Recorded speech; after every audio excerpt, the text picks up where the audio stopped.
When did we start making mistakes? Bring her back to me. Without the energy to head to the bedroom, I slept quietly on the living room sofa that day. A few days later, my son-in-law Kenny visited my house before going to work.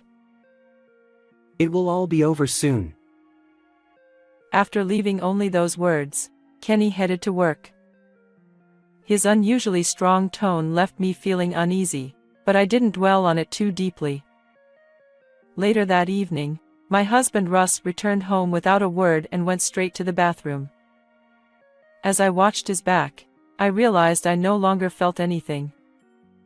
Despite our relationship having grown so cold, the layout of our home meant we had no choice but to sleep in the same room. I quietly entered the bedroom once Russ had fallen asleep. However, even with my eyes closed, I couldn't seem to drift off. I tossed and turned, unable to find rest, until the clock struck 1 a.m. in the silent night. At that moment, I felt someone's presence in the room. Heart pounding, I opened my eyes to find Kenny there. Why? Ignoring my question, Kenny forcefully pulled me out of bed and shoved me into the closet. He followed, closing the door just enough to obscure the room. What's going on all of a sudden? Sure. Kenny raised one hand, and the pressure of his control made me shut up involuntarily. He continued to observe the room through the narrow gap in the door. Just wait a little longer. I didn't know what he was waiting for, but I remained still. A few minutes later, it happened. What? As I watched the eerie scene unfolding in the bedroom, my breath caught, and I could do nothing but observe. People prefer happy endings over bad endings. An ending where everyone is happy, laughing together without anyone missing. But does such a story of universal happiness truly exist? Isn't someone's happiness inevitably tied to someone else's misfortune? This is my story of a happy ending. Happy birthday, Mom. I am Lisa Moore. I'll be turning 57 this year. Usually, at this age, people don't bother remembering their exact age, but my daughter Kathy celebrates it so thoughtfully every year that I remember. This year, she gave me a beautiful fountain pen to use at work, considering my job as a full-time employee. I wonder if it was a wallet last year. I have this for you. Happy birthday. Kathy, who grew up as such a kind-hearted daughter, has her husband. Kenny, Kathy's former colleague, is a quiet and often absent-minded young man. When he was first introduced as Kathy's boyfriend, I'll admit I felt a bit anxious. However, his gaze toward Kathy is filled with kindness, and I gradually realized that he's someone who can empathize with others. It put my mind at ease. Even now, though his words may be a bit vague, the gift he handed over was meticulously wrapped, containing a beautiful scarf inside. He's polite and incredibly gentle. I feel fortunate to be surrounded by such wonderful individuals. Thank you both. I'll cherish it. Thank you too. Oh, and I bought a cake, so let's eat it now. I'll cut it. Thanks. Here, Mom, have a seat here. The cake presented was neatly divided into 4 pieces. Yes, we're not just a family of 3. As Kenny carefully served each slice onto plates, the living room door opened. You're making too much noise, guys. Dad. Welcome back. It's Mom's birthday today. Ah, right. Is there a piece for me too? Yes, please. When Russ received the cake from Kenny, he walked straight to the bedroom without even acknowledging me or Kathy. What's that? Not a single word of congratulations for Mom. Well, there's nothing we can do. It's been like this for years, and I don't mind anymore. Russ used to be a very kind person. We promised to be good parents together and had Kathy. At first, I thought Russ was trying to be a good parent too. When Kathy started crying, he would rush to her before me, and he'd bring toys home almost every day. However, parenting, for better or worse, consumes time. Russ gradually began prioritizing his desires over spending time with Kathy. As a result, young Kathy grew distant from Russ. Perhaps unhappy with this, Russ started avoiding time with Kathy even more, eventually coming home only to sleep. No matter how unwell Kathy or I felt, Russ remained indifferent, and it seemed our emotional distance widened further. By the time Kathy was in elementary school, our household income was decreasing, and I worked diligently to make ends meet and provide for Kathy. However, Russ's recent behavior and abnormal decline in finances have raised suspicions. His late returns every day, significantly reduced savings, and the unfamiliar scent of cologne, all point to infidelity or perhaps excessive drinking. Well, either way, it doesn't matter. Regardless, he has long exceeded the limits of forgiveness. However, he cleverly concealed it so that no conclusive evidence could be obtained, and the months passed in a state of ambiguity. I'm sorry, Mom. It's okay, you don't need to apologize. I see. If anything happens, let me know right away. Well, we're going home now. Thank you for having us. Take care. I sighed quietly as I saw the two of them off to the entrance. Kathy and I are currently living separately on the same property. After Kenny, who had no family, decided to come live with us, and considering Russ's situation, we decided to build another house on our property. Even so, we eat dinner together here at night, so I am sure I spend more time with them than Russ. If we're together this much, maybe we didn't really need to build another house. That's what I thought. For me, the two of them were family, and we intended to continue managing somehow as a trio. However, that life wouldn't last forever. One evening, after work ended unusually early, I was driving home when I received a call from Kenny. Lisa. Kathy was in an accident. What? She was hit by a truck. I was at work, but the hospital called. I'm heading there right away. Goodbye. Wait a minute. Despite his usually absent-minded demeanor, he spoke with an urgency I couldn't believe, then promptly hung up. What happened to Kathy? Why? Is she okay? In a state of semi-panic, I quickly changed direction and headed toward the hospital. I need to contact Russ. Even though we're not particularly close, surely he'd rush over in an emergency involving our daughter. That's what I thought. The cold, mechanical ringtone echoed in the car, but it persisted, refusing to fade away. No matter how many times I redialed, there was no answer. It was as if our situation didn't matter to him at all. I also tried calling Russ's workplace, but they informed me he had already left for the day.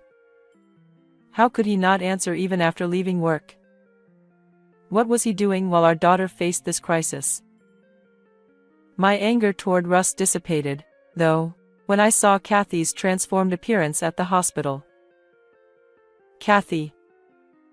Is this really Kathy? The room the hospital staff led me to wasn't a waiting room or a treatment room. It was a chilly space with several white cloths draped over something. One of those clothes had been lifted, and Kenny stood nearby. What lay beneath was undoubtedly human, reddish-black cross-sections on the skin, black hair. But it was no longer in the shape of a person. The gruesome sight made me dizzy. Kenny supported me as I nearly collapsed. It seems that Kathy saved a child who was about to be hit. Truly, it's so Kathy-like, or something like that. The hand supporting me was terribly cold, and the voice was a painful mix of bitter laughter. That something, with half of its face still beautiful, forced me to acknowledge that this was indeed Kathy. But if I shifted my gaze just a little, what should have been there was no longer. As the police officer calmly explained the situation, tears welled up in my eyes. Hey, why Kathy? Kathy hasn't done anything wrong. Why take Kathy away from me? My emotions were in turmoil, and I was so distraught that I didn't even know what I was saying. But it was the only thing I could do. The sensation that if I didn't release all the overflowing tears and emotions, I would cease to be myself overwhelmed me. Kenny, despite the pained expression on his face, gently embraced my trembling shoulders. He, too, occasionally sniffled. What should I do from now on? Everything had become inconsequential. The events that followed ended astonishingly quickly. The police investigation revealed no foul play, just an accident. Kathy was celebrated as a hero for saving the child. The funeral was a tough occasion due to the enormous number of attendees. As a mother, I felt a twinge of pride knowing how many people admired Kathy. Kenny seemed similarly proud, wearing a slightly triumphant expression. However, during the funeral, there was no contact from Russ. Russ learned the truth only after everything had ended. I tried to contact you multiple times, I said to him. He entered silently through the front door, and I addressed him. Since I rarely initiated conversations with him, Russ seemed slightly surprised as he turned toward me. The vivid red lipstick smudges around his mouth were off-putting. Yeah, what did you want? What were you doing? Work. Don't answer a question with another question. So, what did you want? After that, I tried calling his workplace again, but they said he was taking a few days off. Work? Don't make me laugh. But I no longer had the energy to say such things. Kathy was in a traffic accident, and we finished the funeral yesterday. I see, that's unfortunate. I felt like I'd been punched in the head.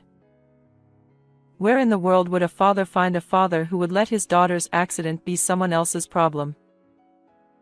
No pretense of sadness, no pretense of pain. Why not more upset? Yes, that's very unfortunate. So, what were you doing during our daughter's emergency? So it was work. I'm sorry about Kathy, but I was working, so what could I do? Don't make me keep saying it. Russ said irritably, disappearing into the bedroom. The hand resting on my knee tightened involuntarily. Frustration. Russ, who seemed indifferent even after our daughter was gone, and my own inability to respond to him, both infuriated me. How did we end up like this? When did we go wrong? Bring Kathy back. Today, lacking the energy to head to the bedroom, I fell asleep quietly on the living room sofa, my unpleasant feelings churning within me. Since then, the days when Russ comes home have clearly decreased. Today, Kenny and I were the only ones who said grace before the empty dining table. There were no smiles. The air was heavy, filled only with a lingering sense of loneliness. After that, I became unable to focus on anything, and I'm currently on an extended leave from work. I didn't do anything at home, but just stared at the picture of Kathy by my side. Seeing me like this, Kenny had started helping with household chores. He often expressed concern and tried to talk to me, but I could only give vague responses. I felt a bit sorry for him, but I didn't want to think about anything. Kenny occasionally muttered something as if talking to someone, but even that didn't matter much. On that particular day, Kenny visited my house before heading to work. Although he usually comes in the evening due to busy mornings, I wondered what had changed. What's going on? It'll all be over soon. Before I could inquire further, he left for work. His unusually firm tone left me feeling uneasy. I didn't dwell on it much, assuming it was work-related, and spent another empty day. That evening, Russ returned home after a long absence.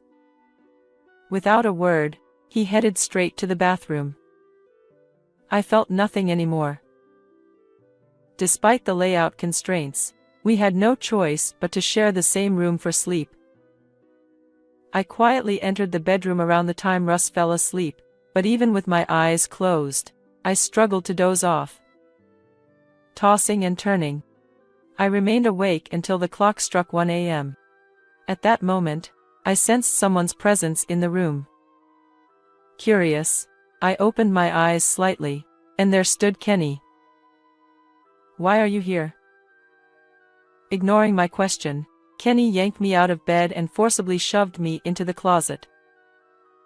He followed suit, squeezing in until the door barely closed, revealing a glimpse of the room. The closet, now housing both of us, felt stuffy and cramped. "Wait, what's going on all of a sudden?" Sure. Kenny raised one hand, momentarily silenced by the pressure. He continued to peer through the gap in the door, observing the room quietly. Just a little more patience. Although I didn't know what we were waiting for, I found myself doing the same.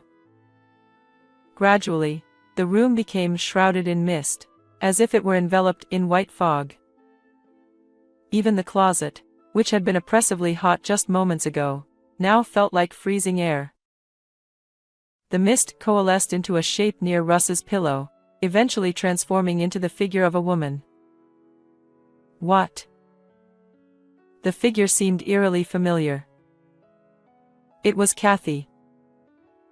Although her form lacked clarity, I knew it was her. The mist, undeniably Kathy, had enveloped the room. Kenny, sensing my impending outcry, covered my mouth with his hand. Kathy stood near Russ, murmuring something.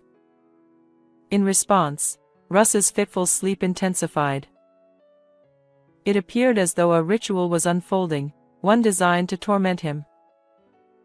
Even I felt suffocated, beads of cold sweat forming on my skin.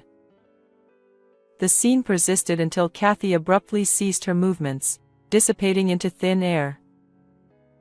The suddenness left me bewildered. Russ, though no longer thrashing, bore an abnormal sheen of sweat on his forehead. The vision I'd witnessed was no illusion. Seeking answers, I turned to Kenny. His response was cryptic, "Not here. Let's head to the living room." Hey, was that Kathy, right? Yes, it was Kathy. More precisely, it's like Kathy's lingering presence. Lingering presence. Exactly. When someone leaves something unfinished in reality, it remains like that. Why do you know about this? I've been able to see things like that since I was a child. Kenny had strong intuition from a young age, seeing things that others couldn't. It was a normal part of his daily life. However, it also meant he often felt drained during the day, which might explain his occasional aloofness. Kathy knew about this aspect of Kenny and was actually drawn to him because of it. She found it intriguing. Because of this ability, I have always avoided people because I thought they would make me feel uncomfortable. But Kathy accepted me like that. Kenny gazed into the void again, a nostalgic expression on his face. There was nothing visible there, but perhaps Kathy was present, just beyond my perception. I wasn't one to believe in spirits, but after witnessing that scene earlier, I couldn't dismiss it entirely. When Kathy was gone, I couldn't sleep at all that night. But at that moment, I felt like Kathy was there. It wasn't clear then, but... Yeah, I see. As time passed, I could see her more distinctly. Now we can even converse. Kenny occasionally talks to someone. It turns out to be Kathy, lingering here as a thought. Not just observing, but having conversations. To think he can speak again with someone he thought he'd lost forever. No matter how hard I squint, I can't see Kathy's form. Kenny's ability is truly enviable. Kathy said something? At first, she apologized. Said sorry for suddenly disappearing. I want to tell Kathy that she doesn't need to apologize. She hasn't done anything wrong. She's a hero for protecting the child. She was really worried about you. She wanted you to recover quickly. There's no way to recover. Kathy was my only family, my reason for living. And she was very angry with her dad. So today, she said she wanted to vent that anger, and that was why she did that way. Sorry for surprising you. I see. But why did you put me in the closet? Honestly, I don't understand things like spirits or lingering emotions. I thought Kathy's negative feelings might affect you, so I did it. Ah, I see. It did feel a bit suffocating. And Russ suddenly coming back today, could Kathy be involved? Yes. Kathy seemed to have done something. I don't know the details. Kenny shrugged, acknowledging the mysterious nature of spirits. I had plenty of thoughts about Russ too, and I'd been waiting for a chance to confront him. Maybe now was the perfect opportunity to resolve things for our crumbling family. Kenny, do you have time tomorrow? Huh? Oh, yes, I think so. Let's put an end to this. I want to have a proper conversation with Russ. Maybe Kathy can join too. She's nodding, with a big smile. Do you have something in mind? Not sure, but... Ha, you're a reassuring ally. Well then, let's call it a night. Sure. Oh, Kathy really cared about you. So, please don't push yourself too hard. I understand. Good night, then. Kenny, and probably Kathy, headed home together. I didn't want to return to the bedroom, so I stretched out on the living room sofa. Unlike earlier, sleep quickly overcame me, and it was the best rest I'd had in a while, even though the sofa wasn't exactly comfortable. I woke up to the sound of birds chirping. Sunlight streamed through the gap in the curtains, creating a pleasant morning atmosphere. As I sat there, lost in thought, suddenly I heard shouting from the bedroom, followed by heavy footsteps running toward me. Lisa. I've been wrong. I've been cheating all this time. I'm sorry. Please forgive me. Russ burst into the living room and immediately started apologizing. Although I was taken aback by the sudden confession, I couldn't help but imagine that Kathy had said something to him. Why would you do such a thing? Since Kathy was born, you've always been focused on her. At first, it was just a way to get back at you, But somehow, Hmm. I'm reflecting on it now. I won't do something like this again. Kathy made me realize. Let's start over as a couple from here. Russ's voice trembled as if he were about to cry. It was rather unbecoming for an adult to cry and wail like this, especially when it was his own fault. It's too late. Do you think I'd forgive a man who cheated during Kathy's final moments? In response to Russ's pleading, my voice came out much colder than I had anticipated. Russ was surprised by my harshness and shook his shoulders. But, listen. It's because you've always been so focused on Kathy that you hardly notice me. The real problem is you, not me, right? As Russ raised his voice in frustration, my body tensed up slightly. However, at that moment, the front door opened, and Kenny walked in. Russ looked at him, or more precisely, at the empty space to Kenny's left, and began trembling. Ah, so you can see her. Kathy, it's not what you think. It's not that I didn't care about you. I was just lonely. I even wanted to attend your funeral. Russ desperately tried to explain, but he was staring into empty space. Yet, I'm sure Kathy was there. Kathy is furious right now. For her mom's sake. I still couldn't see anything, but Russ's panic told the story of reality. However, I felt that such shallow words wouldn't resonate.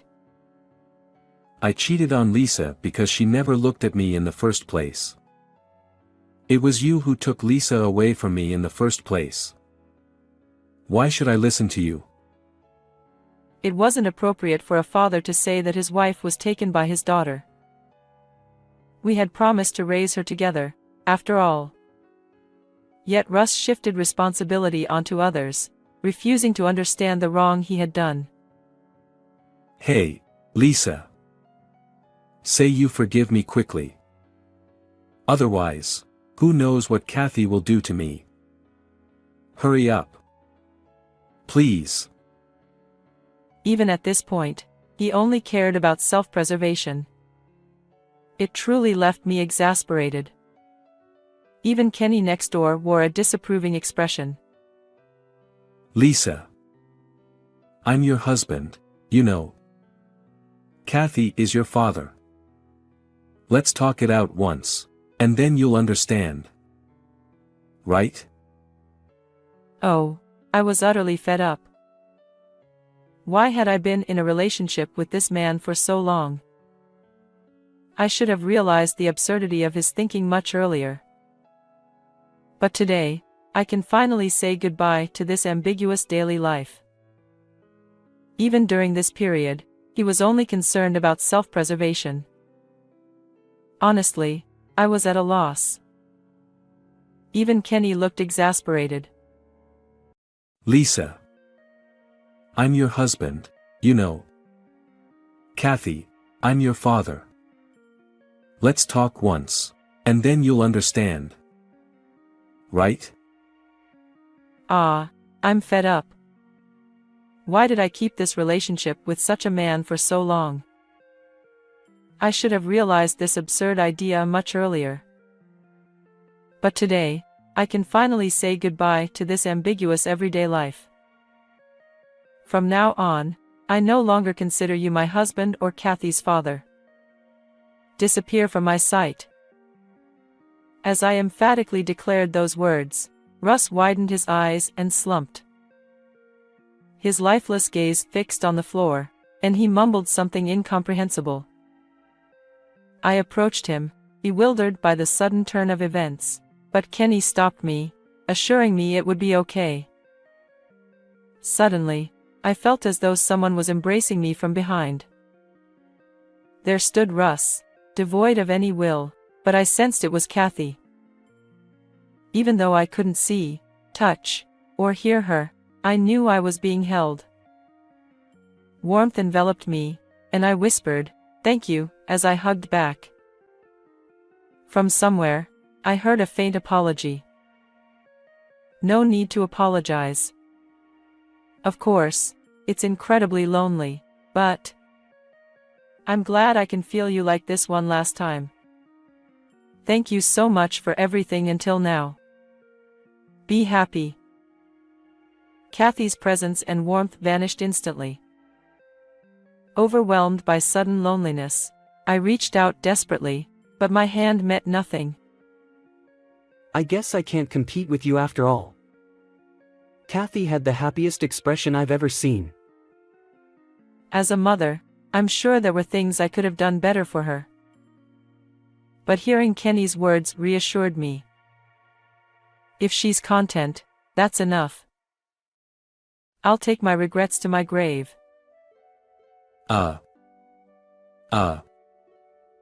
Russ hung his head, frozen in place. Later, I took him to a psychiatric clinic. Occasionally, he regained sanity only to tremble in fear and mutter something incomprehensible. The doctor was puzzled by these uncommon symptoms, but ultimately, he decided to admit him to the psychiatric hospital. Even when I looked at Russ, now an empty shell, no sympathy welled up within me. After all, this was the binding love Kathy left behind, disguised as a parent-child bond. Now that everything is settled, perhaps I should return to work.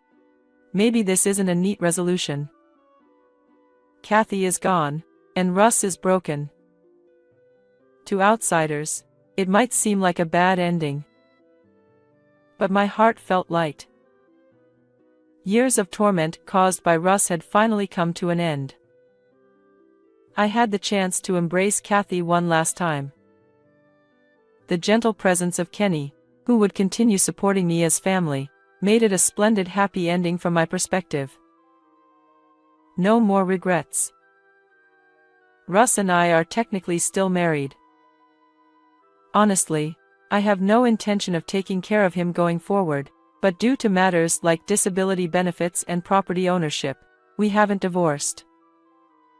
Still, I feel a slight twinge of guilt, so I occasionally check in on him. Unfortunately, I can't visit him at the psychiatric hospital where he resides. He continues to live in fear and occasionally mutters incomprehensible things. It will likely be quite some time before he's discharged. While I don't wish unhappiness upon him, I hope he truly faces the consequences of his actions. On the other hand, Kenny seemed a bit disappointed when Kathy's presence faded away. Even though I can't see Kathy anymore, it's good to see you brighter than before. He's adorable when he says things like that.